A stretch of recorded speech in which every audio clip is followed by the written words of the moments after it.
안녕하십니까. 저는 통일연구원의 장철운이라고 합니다.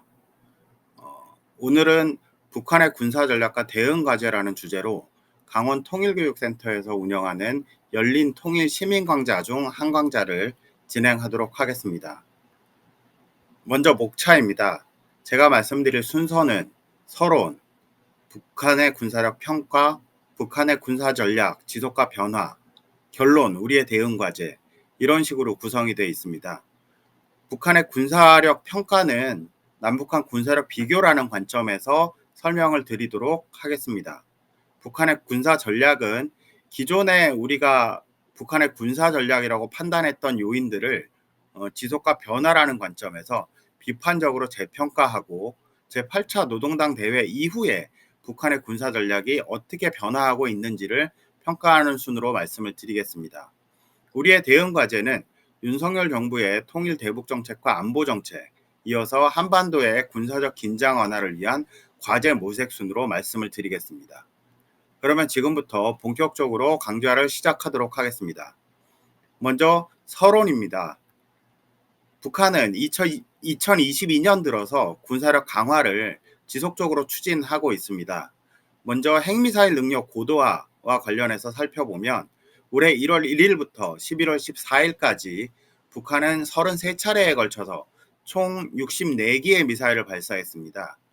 이는 김일성 시대, 그러니까 1984년부터 1994년 동안 총 17기를 발사한 것, 그리고 김정일 시대 1995년부터 2011년까지 총 46기를 발사한 이런 선대의 기록뿐 아니라 종전까지 김정은 시대 들어서 최고 기록이었던 2017년에 총 25기를 훨씬 뛰어넘는 수준이라고 할 수가 있습니다.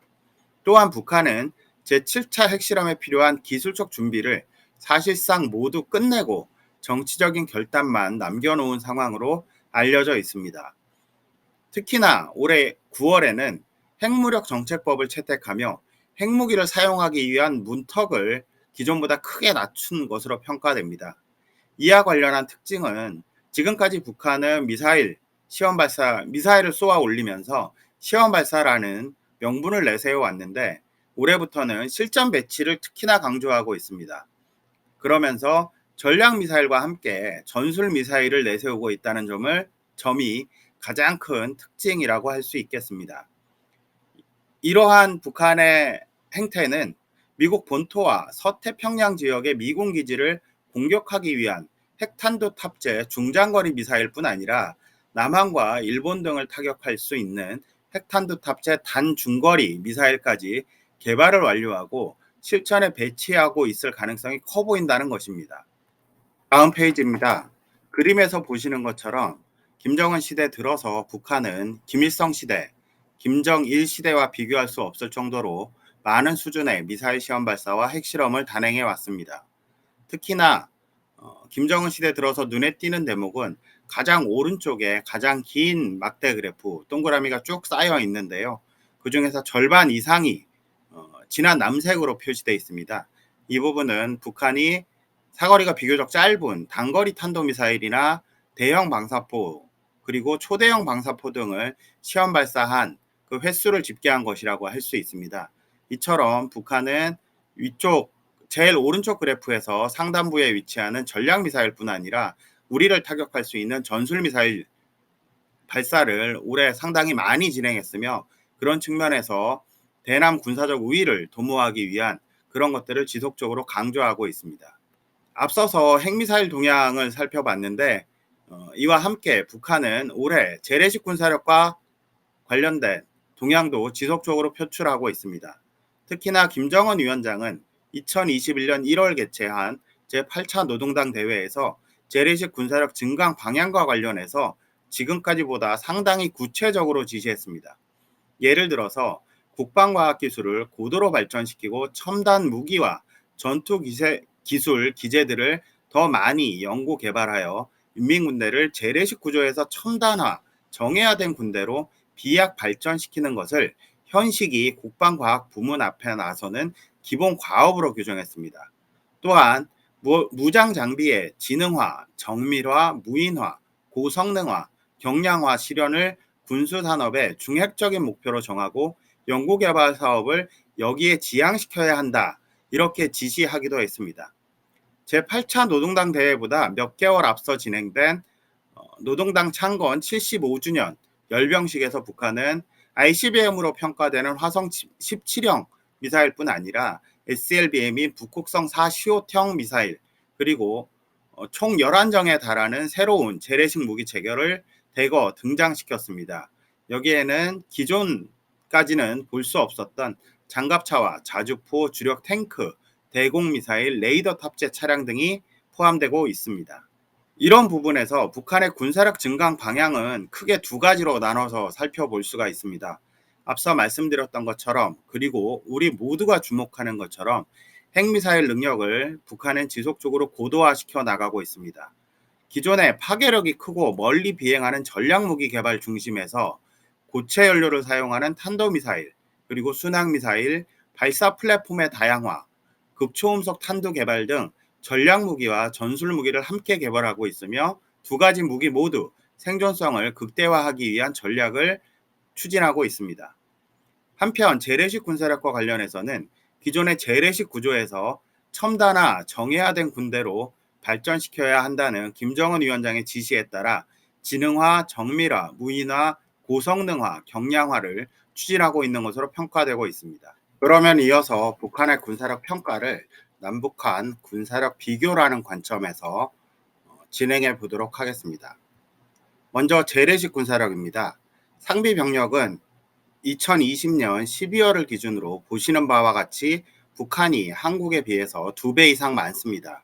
육군의 경우 한국이 42만여 명, 북한이 110만여 명 이렇게 보유하고 있어서 한국의 2.5배 수준을 보이고 있고요. 해군 같은 경우에는 한국이 해병대를 포함해서 10,000명 정도 더 많은 것으로 평가가 되고 있습니다. 공군의 경우에는 북한이 2배 정도 병력 숫자가 더 많은 것으로 평가되어 있고요. 북한은 육군, 해군, 공군, 전통적인 3군 체제에 더해서 전략군까지 편성하고 있는데 전략군의 병력은 1만여 명 정도로 평가가 되고 있습니다. 모두 합해서 한국의 상비 병력은 55만 5천 명 수준인데 반해서 북한은 128만여 명으로 전체 인구 대비 약 5% 이상의 상비 병력을 유지하고 있는 것으로 그렇게 평가가 되고 있습니다. 먼저 지상군 주요 장비를 살펴보겠습니다. 군단급 부대, 사단급 부대, 독립여단을 포함한 여단급 부대의 숫자 모두 북한이 월등하게 많은 것을 확인하실 수가 있겠습니다. 주요 장비 측면에서도 전차와 야포, 방사포, 지대지 유도무기, 지대지 유도무기는 미사일을 뜻하는데요. 발사대를 기준으로 했을 때 북한이 월등하게 많은 전력을 보유하고 있는 것을 확인하실 수가 있겠습니다. 역시 2020년 12월 말 국방백서에 나와 있던 내용인데요. 장갑차와 헬기 측면에서만 한국이 우세하고 지상군의 주요 장비 측면에서 북한이 남쪽을 압도하는 숫자적인 측면에서 압도하는 전력을 보유한 것으로 그렇게 평가할 수가 있겠습니다. 다음으로 공군입니다.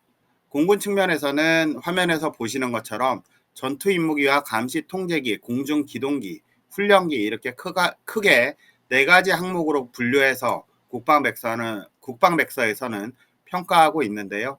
전투 임무기의 경우 남쪽이 410대, 북한이 810여 대로 약 2배의 전력을 보유하고 있고요. 감시 통제기 같은 경우에는 남쪽이 더 많은 것을 확인하실 수가 있겠습니다. AN2기를 포함한 공중 기동기의 경우에는 북한이 남쪽의 7배에 가까운 숫자적인 측면에서 우세를 보이고 있고요. 훈련기의 경우에는 남한이 북한의 2배가 넘는 훈련기를 보유한 것으로 평가되고 있습니다. 다음 페이지에서 보시는 것처럼 공군 같은 경우에는 얼마나 최첨단 무기를 보유하고 있느냐가 전쟁의 승패에 직접적인 영향을 미칠 정도로 막대한 영향력을 발휘하는 것으로 그렇게 알려져 있습니다. 그런 측면에서 북한이 보유한 공군 항공기와 남한이 보유한 항공기가 얼마나 우수한지를 평가할 필요가 있는데요. 보시는 것처럼 남쪽은 F5와 F4 비교적 구시대 전력이라고 할 수 있는데 이러한 비행기를 200여 대 정도 보유하고 있는 반면에 F-15와 KF-16, F-35A, FA-50과 같은 최첨단 재래식 전력이라고 할 수 있는 그런 항공기들이 남쪽 공군 전력의 주력 기종을 이루고 있습니다. 반면에 북한 같은 경우에는 비교적 최신의 전투기라고 할 수 있는 미그 29가 18기 이상 보유한 정도에 불과한 것으로 그렇게 평가가 되고 있고요. 나머지 북한이 보유한 400여 대의 항공기 중에서 대부분은 미그 15에서 미그 23까지 구시대 기종이라고 할 수가 있겠습니다. 이런 측면을 본다면 북한이 양쪽에서 공군 전력 측면에서 양적인 우세를 보이는 반면에 질적인 측면에서의 우세는 남한이 보이고 있다, 이렇게 평가하는 것이 타당할 것으로 생각이 됩니다. 다음 페이지입니다. 다음 페이지는 제가 여러분들의 이해를 돕기 위해서 남쪽 항공기 주요 전력의 사진과 그 북한의 공군 주요 전력 항공기의 사진을 실어봤는데요. 왼쪽에 보시는 것처럼 위에서부터 아래까지 F-15, KF-16 그리고 F-35A까지 남쪽은 이와 같은 첨단 또는 최첨단 공군 항공기를 보유하고 있고요. 그런 반면에 북한 같은 경우에는 그림에서도 사진에서도 확인하실 수 있는 것처럼 굉장히 오래된 노후된 기종의 전투기를 보유하고 있다, 이렇게 평가할 수가 있겠습니다. 다음 페이지입니다. 해군인데요. 해군 같은 경우에도 앞서서 육군이나 공군에서 살펴보신 것처럼 양적인 측면에서는 북한이 훨씬 더 많은 전투 함정과 상륙 함정, 기뢰전 함정, 지원 함정 등을 보유한 것으로 그렇게 평가를 하고 있습니다. 그리고 잠수함정 같은 경우에는 우리는 약 10여 척 보유한 반면에 북한은 70여 척에 달하는 잠수함정을 보유한 것으로, 그래서 양적인 측면에서 우세를 보이는 그런 것으로 많이 알려져 있습니다. 두 번째로 비재래식 군사력, 즉 남북한의 핵미사일 능력을 비교하는 부분이 되겠습니다. 북한은 지금까지 총 6차례에 걸쳐서 핵실험을 실시했는데요. 김정일 시대에 2번, 김정은 시대에 4번, 이렇게 각각 2차례와 4차례씩 총 6차례에 걸쳐서 핵실험을 단행한 것으로 알려져 있습니다.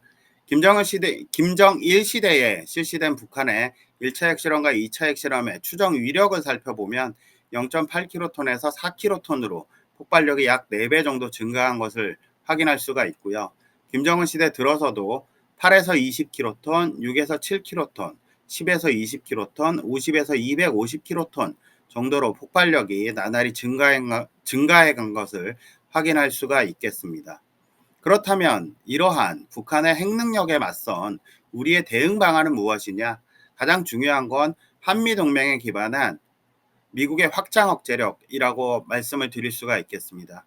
미국은 북한의 핵미사일 위협, 도발 이런 것들이 증대될 경우에 전략폭격기인 B1과 B2, B52 등을 한반도에 전개해서 확장 억제력의 실행력을 강화하고 있고요.